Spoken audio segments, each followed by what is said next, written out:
സംസ്ഥാനത്ത് പലയിടത്തായിട്ട് ഇത്തരം പ്രശ്നങ്ങളെക്കുറിച്ചുള്ള ആശങ്കകൾ ഉയർന്നു വരുന്നുണ്ട്. എൻ്റെ കൂടെ നന്ദഗോപാൽ കൂടിയുണ്ട് കോഴിക്കോട് നിന്ന്. കോഴിക്കോട് പന്തീരങ്കാവ് കൊടൽനടക്കാവ് ദേശീയപാതയുടെ സർവീസ് റോഡ് ഇടിഞ്ഞു വീണിട്ട് ഇപ്പോൾ 1 വർഷമായിരിക്കുന്നു. ആ പ്രദേശത്തെ നാട്ടുകാരുടെ കൺസേൺസ് ഇതുവരെ പരിഗണിക്കപ്പെട്ടിട്ടില്ല എന്നാണ്. നന്ദഗോപാൽ അവിടെ നിന്ന് സ്പോട്ട് ലൈവിലുണ്ട്. നന്ദഗോപാൽ, എന്താണ് അവിടുത്തെ ഇഷ്യൂ? എന്താണ്?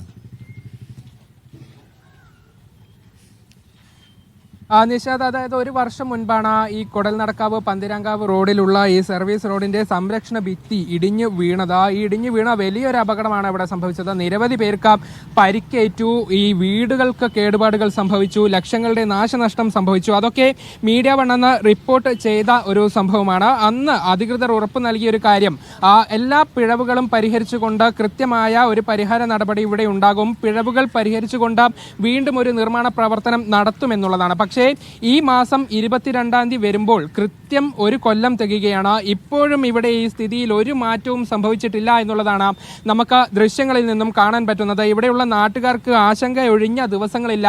രാത്രി സമാധാനമായി ഉറങ്ങാൻ പറ്റാത്ത ഒരു സ്ഥിതിയാണ്. ഏത് സമയം വേണമെങ്കിലും ഈ മണ്ണ് വീണ്ടും ഇടിഞ്ഞ് ഈ വീടുകളിലേക്കൊക്കെയുള്ള ഭാഗങ്ങളിലേക്ക് വരാമെന്നുള്ളതാണ്.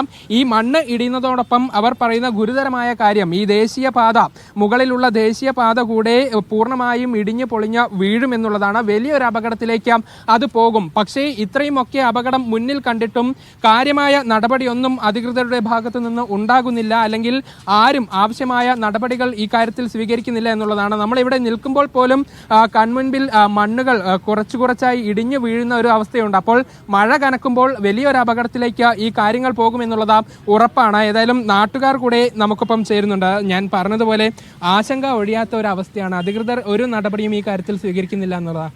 ഞങ്ങളോട് 100% ഉറപ്പ് തന്നതാണ് ഞങ്ങൾക്ക് കഴിഞ്ഞ ഈ 1 വർഷമായിപ്പോൾ ഈ ദുരവസ്ഥപ്പെട്ടുണ്ടായിട്ട്.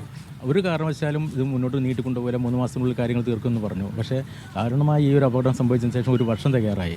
ഇത്രയും ദയനീയമായ ഒരു അവസ്ഥ ഇവിടെ ഉണ്ടാകുന്നത് നാട്ടുകാരെല്ലാവരും ജനപ്രതിനിധികളുടെ അടുത്തും മറ്റും എല്ലാ പരാതികളും എല്ലാം ചെന്നു.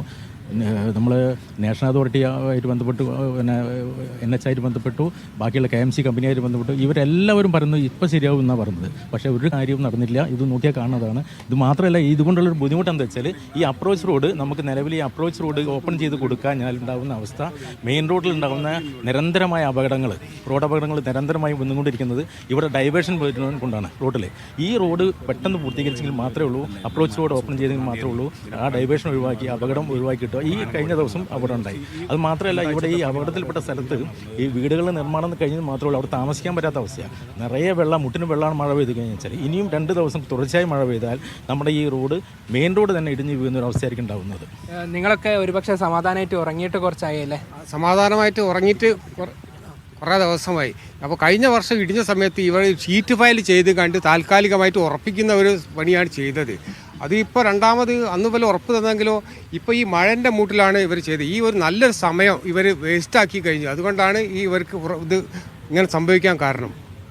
അതായത് നാട്ടുകാർ പറയുന്നത് ഒരു തരത്തിലും ഇവിടെ ഏതെങ്കിലും ഒരു നടപടി സ്വീകരിച്ചിട്ടില്ല എന്നുള്ളതാണ്. നമുക്ക് ദൃശ്യങ്ങളിൽ വ്യക്തമായി കാണാൻ പറ്റും. ഈ മണ്ണ് ഇടിയാൻ വേണ്ടി നിൽക്കുന്ന ഒരു അവസ്ഥയിലാണുള്ളത്. കുറച്ച് പ്ലാസ്റ്റിക് കയറുകൾ മാത്രം കെട്ടി, ഒരു തകര ഷീറ്റിനോട് പ്ലാസ്റ്റിക് കയറുകൾ കെട്ടി അതിൻ്റെ ബലത്തിലാണ് ഈ മണ്ണൊക്കെ എപ്പോഴും ഇവിടെ നിൽക്കുന്നത് എന്നുള്ളതാണ്. അപ്പോൾ അത് എത്രത്തോളം ഗുരുതരമായ ഒരു സാഹചര്യമാണ് എന്നുള്ളത് നമുക്ക് കാണാൻ പറ്റും. ഇപ്പോഴും പാഠം പഠിച്ചിട്ടില്ല എന്നുള്ളതാണ്. അപ്പോൾ എത്രയും പെട്ടെന്ന് ഈ വിഷയത്തിൽ ഒരു നടപടി വേണമെന്നുള്ളതാണ്. കോഴിക്കോട് മഴ കനക്കുകയാണ്. ഈ മഴ കനക്കുന്ന സമയത്ത് വീണ്ടും വെള്ളം മണ്ണിലേക്ക് ഇറങ്ങുമ്പോൾ വലിയൊരു അപകടത്തിലേക്ക് ഈ കാര്യങ്ങൾ പോകും എന്നുള്ളത് നാട്ടുകാർ തന്നെ ചൂണ്ടിക്കാട്ടുകയാണ്. ഇത് ഇന്നലെ ഒന്നും തുടങ്ങിയതല്ല, നിരന്തരമായി അവർ ഇത് പറഞ്ഞുകൊണ്ടിരിക്കുകയാണ്. പക്ഷേ അധികൃതരുടെ ഭാഗത്തു നിന്നും യാതൊരു വിധത്തിലുള്ള